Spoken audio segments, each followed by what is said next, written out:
मेरे किताब का पहला अफसाना गणखत पे गणखत हमारे रिवायत में बहुत अजीम है। अभी वो जो रिवायात है, हमारे जो कल्चर है वो बर्बाद हो गए, वो ख़त्म होते जा रहे हैं।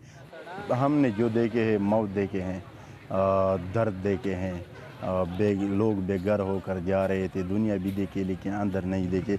लेकिन वज़ीरिस्तान या फाटा में मीडिया पे तो पाबंदी वाज़े है। तो हमने कोशिश की कि अफसानों के ज़रिए, शेर के ज़रिए अपने इलाके का जो तस्वीर है, जो दर्द से भरा हुआ है, उसी पे काम किया है। 2006 से लेकर 2016 तक मैं वहाँ प्रोग्राम कर रहा था, प्रोग्रामें कर रहे थे, लेकिन वो भी चुपके से कोई और हुनर से।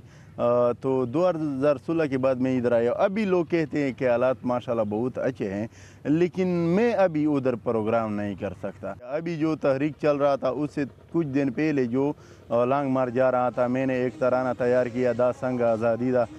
तो लोग कहते हैं कि इस तराने का भी बहुत किरदार है। जवानान मुक़त्तल कीगी दा संग आज़ादी दा, पुरुना मुरानीगी दा संग आज़ादी दा, पुख्तून पकी घर कीगी दा संग आज़ादी दा। हमारे जवानों का कत्लेआम हो रहा है, ये कैसी आज़ादी है? और पश्तून इधर तबाह व बर्बाद हो रहे हैं, ये कैसी आबादी है, आज़ादी है? तो हमारे लोग जो है ना, वो इस फ़न से बड़ा लगाव रखते हैं, बहुत ही लगाव रखते हैं। लेकिन फ़नकार जब इस फ़न में आ जाते हैं तो उसको फिर बुरा समझते हैं कि आप फ़नकार हैं। और अतन भी सारे लोग करते हैं तकरीबन हमारे इलाके के, और जितने भी पश्तून बेल्ट हैं ना, सारी अतन करते हैं। और उसमें एक मैसेज होता है यूनिटी का। तो अगर देखा जाए, वो जो ढोल बजाने वाला होता है ना, उसको फिर बुरा समझते हैं लोग।